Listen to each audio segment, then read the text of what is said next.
खबरों में बने रहने के लिए बेल आइकन दबाइए और हाँ, फर्स्ट इंडिया को सब्सक्राइब जरूर। नमस्कार, आप देख रहे हैं स्पेशल रिपोर्ट और आपके साथ में विजेंद्र सोलंकी। चीन ने एक चाल चली है, चाल शायद फलस्तीन के पूरे खात्मे की।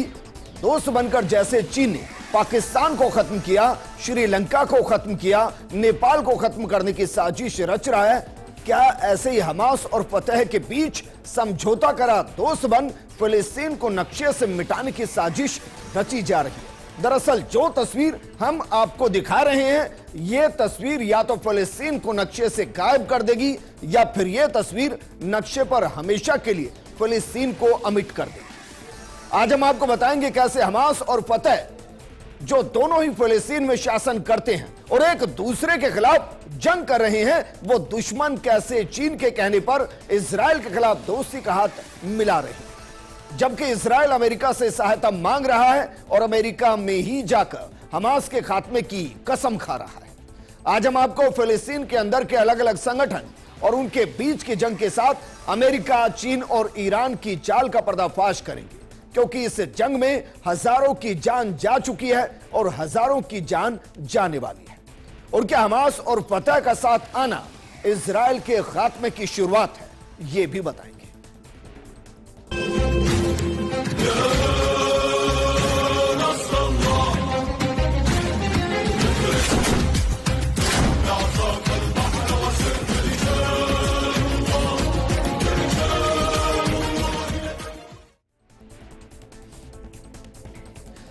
सबसे पहले आपको बताते हैं कि हमास और फतह क्या है और किस तरीके से वो फलस्तीन के साथ जुड़े हुए हैं।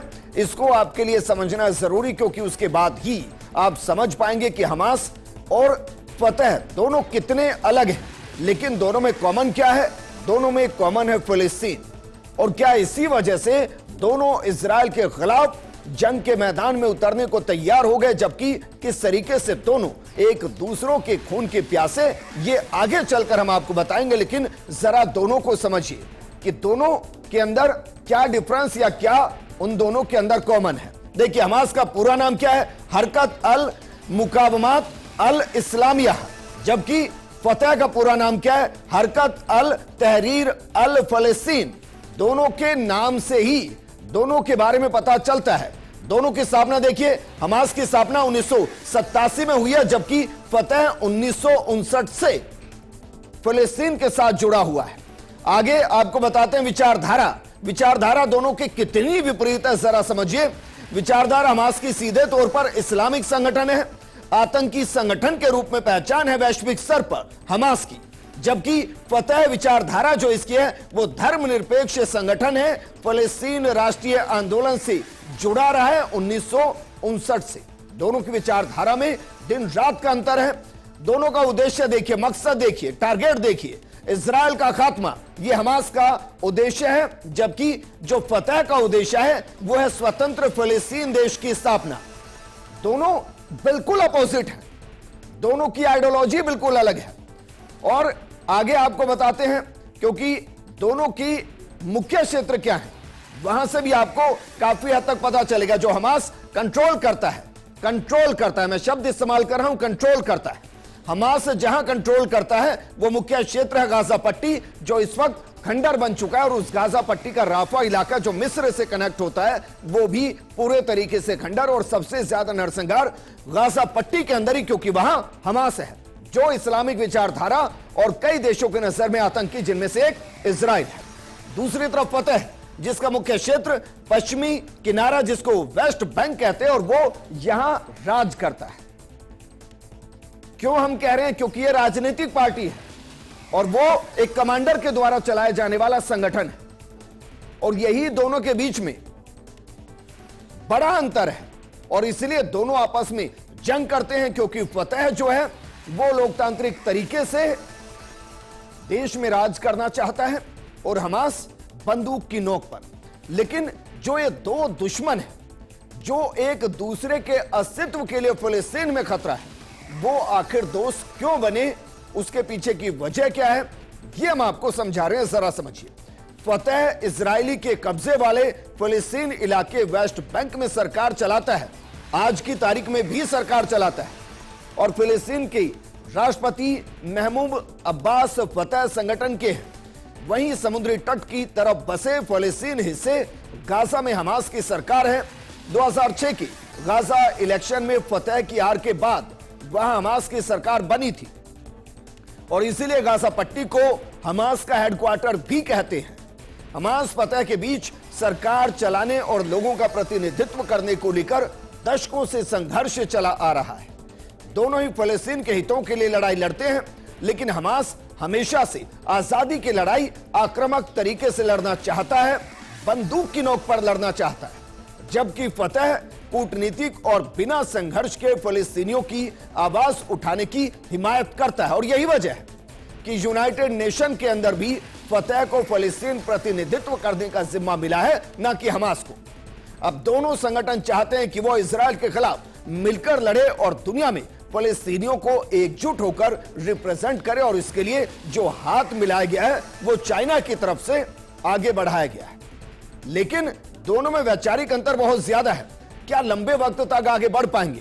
कहने का मतलब यह कि अगर टेबल टॉक की बात आएगी तो क्या हमास लोकतांत्रिक तरीके से बातचीत के लिए तैयार होगा, और क्या अगर बातचीत से समाधान नहीं निकला तो क्या फतह भी राजनीतिक पार्टी छोड़कर हमास के साथ हथियार उठा लेगा?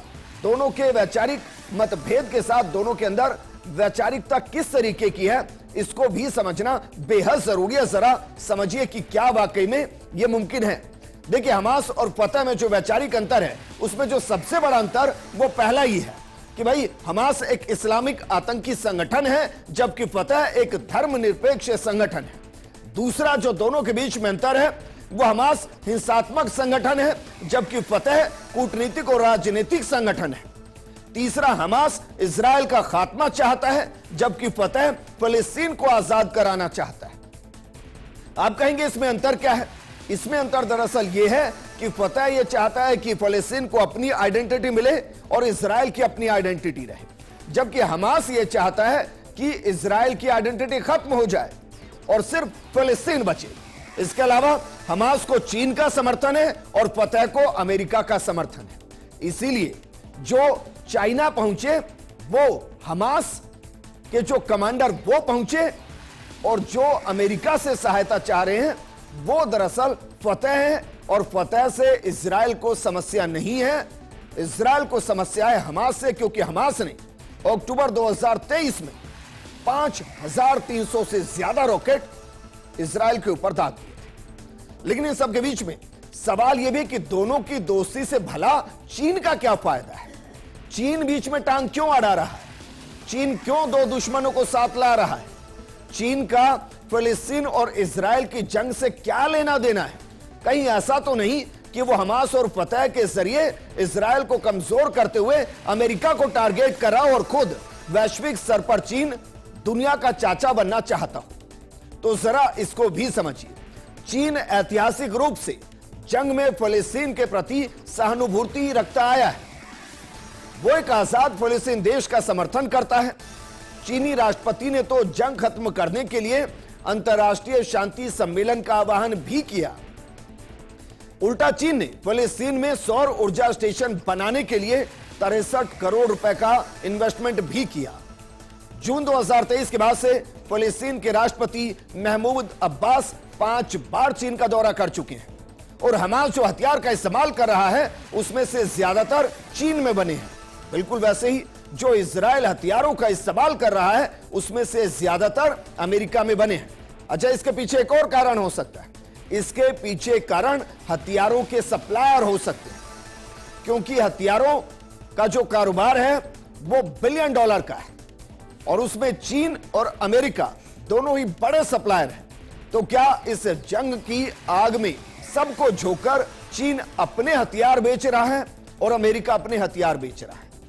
क्योंकि हमने देखा है कि अरेबियन कंट्री के अंदर, गल्फ के अंदर जो जंगें छिड़ी उसमें हथियार कारोबार एक बड़ा रोल अदा कर रहा है। दरअसल इससे पहले अप्रैल 2024 में भी चीन ने मुलाकात करवाई थी दोनों के बीच, और चीन ऐसा कर मिडिल ईस्ट में अमेरिका को टक्कर देकर अपनी स्थिति को मजबूत कर रहा है और वैश्विक स्तर पर वो अमेरिका को कमजोर करना चाहता है।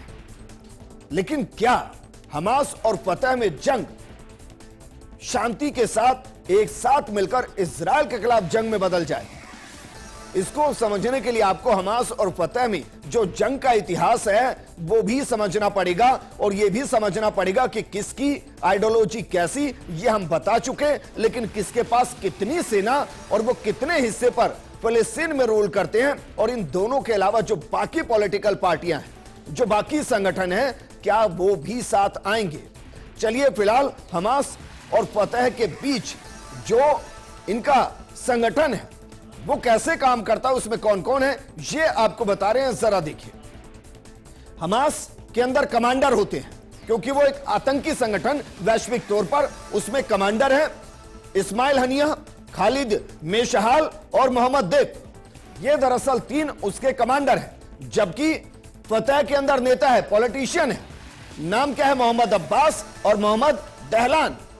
जबकि आगे बढ़ेंगे तो आपको बताते हैं कि ताकत क्या है दोनों की। ताकत के बीच में दोनों में कोई कंपैरिजन नहीं है, क्योंकि हमास की जो ताकत उसमें सिर्फ 6000 पुलिसकर्मी है और 15000 सैनिक है। जबकि जब फतह की ताकत आप देखेंगे तो देखिए 30000 राष्ट्रीय सुरक्षा कर्मी है, 30000 सैनिक हैं, 5000 खुफिया कर्मी हैं जिन्हें इंटेलिजेंस कहते हैं। इसके अलावा 4200 राष्ट्रपति की सुरक्षा में लगे हैं। प्रेसिडेंशियल जो फोर्स है वो दरअसल 4200 है। अब देखिए वहां सिर्फ 21000 है, और यहां जब आप काउंट करेंगे तो लगभग 70000 के आसपास है।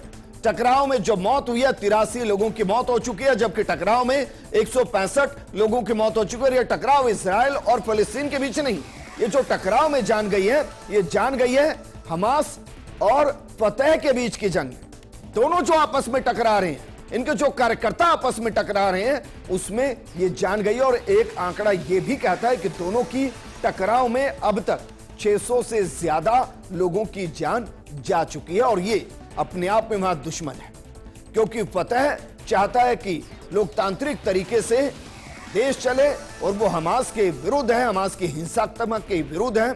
जबकि हमास चाहता है कि बंदूक की नोक पर फिलिस्तीन को बचाया जाए, और ये फतह की आइडियोलॉजी के खिलाफ। लेकिन जरा इलाका भी आपको समझना पड़ेगा कि किस इलाके के अंदर हमास रूल करता है और किस इलाके के अंदर फतह रूल करता है। तो इसको आपको गूगल मैप के जरिए हम समझाने की कोशिश करते हैं। देखिए, ये दरअसल जो इलाका है, ये दरअसल ये इजराइल है, ये दरअसल इजराइल है। और इस इजराइल के अंदर कहां पर फतह रूल करता है और कहां पर हमास रूल करता है, इसको आप समझिए। ये दरअसल राफा और गाजा, ये जो इलाका है, ये जो यहां से इलाका है जिसमें राफा भी है और गाजा भी है, इस पर रूल करता है हमास।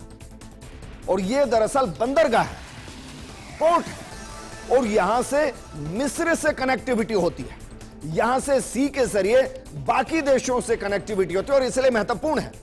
यह सामरिक दृष्टि से भी महत्वपूर्ण है, और यहां हमास आतंकी संगठन रूल करता है। और इसलिए जो सबसे ज्यादा डैमेज हुआ, जो सबसे ज्यादा नुकसान पहुंचा है, इजराइल ने जहां सबसे ज्यादा हमले किए हैं, वो दरअसल यही इलाका जहां कहा जा सकता है कि 40,000 से ज्यादा लोगों की जान जा चुकी है। लेकिन दूसरी तरफ फतह कहां रूल करता है?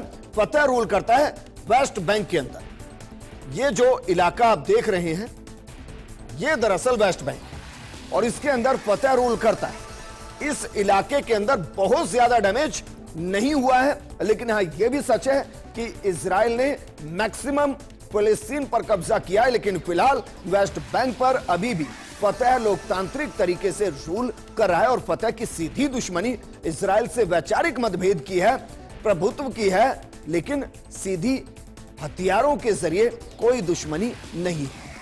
इसका मतलब यह है कि जो मिस्र से लगता हुआ जो बॉर्डर है, जहां बंद हुआ, राफा में जो बर्बादी हुई, गाजा में जो बर्बादी हुई, उसके पीछे की एक बड़ी वजह हमास है, जिसका खामियाजा पूरे फिलिस्तीन को भुगतना पड़ रहा है। लेकिन दूसरी तरफ सच यह भी है कि इससे पहले से इजराइल फिलिस्तीन पर कब्जा करता आ रहा है, और हमने कई प्रोग्राम में बताया कि कैसे एक दौर हुआ करता था कि इस पूरे नक्शे के अंदर जो इजराइल था वो डॉटेड में नजर आता था, जबकि आज की तारीख में यहां फिलिस्तीन डॉटेड में नजर आता है और उसके अलावा पूरा जो कब्जा है वो इजराइल का है। लेकिन अब सवाल यह कि इजराइल विरोधी चीन क्यों है? आखिर चीन को इजराइल से क्या मतलब, या कहें कि क्या दुश्मनी है कि वो इंटरेस्ट ले रहा है? तो इसको भी समझने की जरूरत है, क्योंकि चीन के रुख ने गाजा संघर्ष में उसकी मध्यस्थता की भूमिका को बाधित किया है।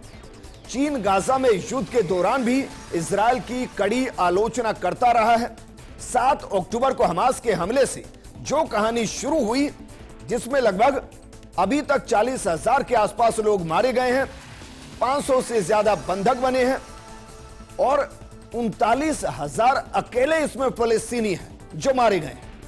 अकेले उस दिन कम से कम 80 लोग मारे गए, जिसका जिक्र हम करें, और उसके खिलाफ चीन ने आवाज उठाई। और चीन ने आवाज क्यों उठाई, उसके पीछे की बड़ी वजह सिर्फ एक, और वो दरअसल यह है कि चीन हमास और फतह के जरिए इजराइल को टारगेट करते हुए अमेरिका को कमजोर करना चाहता है मिडिल ईस्ट के अंदर।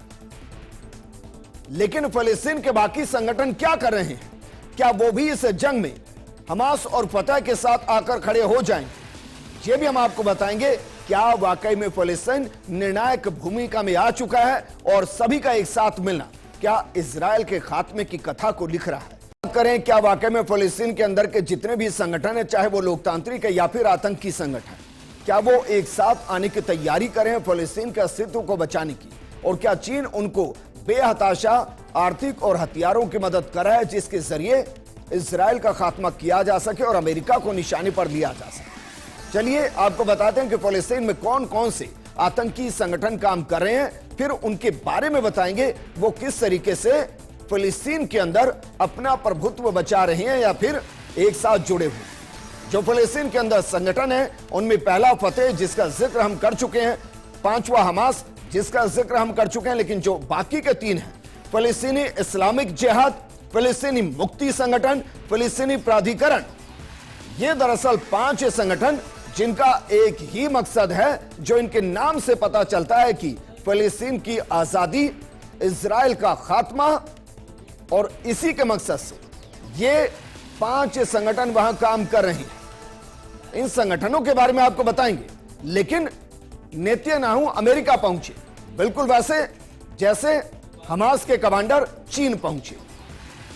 नेतन्याहू जब अमेरिका पहुंचे तो क्या कहा, यहां से समझ में आएगा कि क्या वाकई में शांति चाहिए या फिर युद्ध और तेज चाहिए। इजराइल के प्रधानमंत्री नेतन्याहू ने कहा अमेरिका और इजराइल को एक दूसरे के साथ खड़ा होना चाहिए। जब हम एक साथ खड़े होते हैं तब सचमुच कुछ बड़ा होता है। तो क्या कुछ और बड़ा होने वाला है? आगे नेतन्याहू कहते हैं कि हम जीतते हैं और वो हारते हैं। यहां जो इशारा है वो हमास की तरफ है, वो इशारा हिजबुल्लाह की तरफ है, वो इशारा हूती की तरफ है, यानी यमन की तरफ है कि वो हारेंगे, हम जीतेंगे, बशर्ते इजराइल के साथ अमेरिका आकर खड़ा हो जाए। नेतन्याहू ने युद्ध को लेकर अपने देश का बचाव किया, साथ ही युद्ध का विरोध करने वालों का मजाक भी उड़ाया। और यह हम कल आपको प्रोग्राम में बता चुके हैं कि अमेरिका कितना बेहताशा इजराइल को आर्थिक मदद करता है। दुनिया में दूसरे नंबर पर इजराइल है जिसको बेहताशा आर्थिक मदद होती है, और 2018 से 2028 के बीच में $50 बिलियन की मदद अमेरिका इजराइल को करेगा, और उसमें हथियार शामिल नहीं है। हथियारों के सौदे इससे अलग हैं। अब जरा बताइए, क्या वाकई में चीन इस लेवल पर आकर फिलिस्तीन की मदद कर सकेगा? ऐसी संभावना अभी तक दिखाई नहीं दी। हां, हथियार बेहताशा हमास को जरूर दिए गए, लेकिन हमास का कंट्रोल सिर्फ गाजा और राफा तक है, जो पूरे फिलिस्तीन का सिर्फ इतना सा है। क्या उसको बचाने से फिलिस्तीन बचेगा? बिल्कुल नहीं। तो क्या जिस वेस्ट बैंक पर फतह इस वक्त राज कर रहा है लोकतांत्रिक तरीके से, क्या उसको भी आग में झोंकने की तैयारी चीन कर रहा है? हम आपको अलग अलग संगठन के बारे में बताते हैं। सबसे पहले बात करते हैं फतह के साथ। फतह कब बना, कैसे बना? दरअसल फतह 1950 के दशक के अंत में बना था। यासिर अराफात और महमूद अब्बास ने इसकी स्थापना की।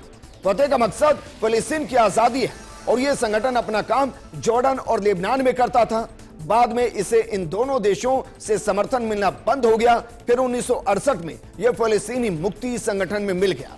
फिलहाल फतह वेस्ट बैंक के 40% हिस्से पर काबिज है, वहां राज कर रहा है। जबकि हमास की बात की जाए तो हमास इस पूरे सिनेरियो में सबसे चर्चित संगठन है, क्योंकि हमास फिलिस्तीन का एक बड़ा राजनीतिक दल वहां कहलाता है और दुनिया में आतंकी संगठन। इसे इजराइल के कब्जे से फिलिस्तीन के इलाके को मुक्त कराने के लिए बनाया गया था। यह प्रमुख तौर पर गाजा पट्टी में सक्रिय है, कह सकते हैं राफा में भी सक्रिय है, जो गाजा पट्टी का हिस्सा है, जहां की 20 लाख की आबादी और मैक्सिमम आबादी इस वक्त शरणार्थी की भूमिका में पलायन करने के लिए वहां से निकलना चाहती है। लेकिन मिस्र के बॉर्डर बंद और जब वापस वो खंडर में रहने लगी तो एक और बार अटैक किया गया इजराइल की तरफ से, जिसमें ना जाने कितने बेगुनाह मारे गए।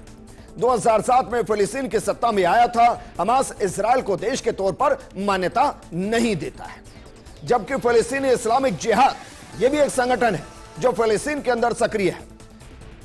पीआईजे का फिलिस्तीन का दूसरा सबसे बड़ा इसको संगठन कहते हैं, सैन्य संगठन है जो राजनीतिक तौर पर भी सक्रिय है। इसका लक्ष्य इजराइल को नष्ट करना है और पूरे इस्लामिक फिलिस्तीनी राज्य की स्थापना करता है। 1981 में इसे मिस्र की मुस्लिम ब्रदरहुड ने स्थापित किया था। इसे शिया देशों से आर्थिक सहायता मिलती है और यह संगठन 1989 की इस्लामिक क्रांति से प्रेरित है। चौथा संगठन है फिलिस्तीनी मुक्ति संगठन।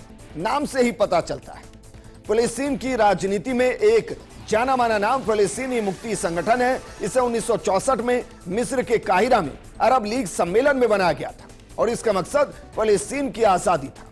इसमें कई समूह शामिल हैं, लेकिन हमास और इस्लामिक जिहाद शामिल नहीं। यासिर अराफात 1969 में इसके प्रमुख बने थे। 2004 में मोहम्मद अब्बास इसके प्रमुख बने। 1990 के दशक में यह हिंसा छोड़ पूरी तरह से राजनीतिक संगठन हो गया और इसने इजराइल को भी मान्यता दे दी। तो क्या यह जिस इजराइल को मान्यता दे चुका है उसके खिलाफ जंग के मैदान में उतरेगा? एक बड़ा सवाल है। इसके अलावा फिलिस्तीनियन अथॉरिटी, इस संगठन की स्थापना जुलाई 1994 को की गई थी, जिसका काम गाजा पट्टी और वेस्ट बैंक के इलाके को संभालना था, जबकि उनमें से एक को हमास संभाल रहा है और दूसरे को फतह संभाल रहा है। इजराइल फिलिस्तीन विवाद पूरी तरह से सुलझ नहीं जाता तब तक इसको ऐसा करना था, यानी कि यह पीएलओ की एक एजेंसी की तरह है जो अंतर्राष्ट्रीय मंचों में फिलिस्तीनियों का प्रतिनिधित्व करता है। 2006 के चुनाव के बाद हमास ने इसकी जगह ले ली। फिलहाल पीए वेस्ट बैंक के इलाकों को काफी हद तक नियंत्रित करता है, क्योंकि वहां फतह भी कंट्रोल करता है। इसकी अगुवाई पीएलओ और फतह के प्रमुख महमूद अब्बास कर रहे हैं। तो सोचिए जरा, क्या ये सारे के सारे संगठन एक साथ मिल जाएं तो क्या इजराइल का खात्मा हो सकता है? और क्या अगर इन सारे संगठनों को चीन का आशीर्वाद मिल जाए तो क्या इजराइल का खात्मा हो सकता है? और क्या चीन दोनों को एक साथ लाकर इजराइल के साथ शांति का समझौता कराना चाहते हैं या फिर इस आग में घी का काम करना चाहते हैं? ये तब पता चलेगा जब या तो शांति समझौता होगा या फिर गाजा और वेस्ट बैंक और ज्यादा जलते नजर आए। इस प्रोग्राम में फिलहाल इतना ही। नमस्कार।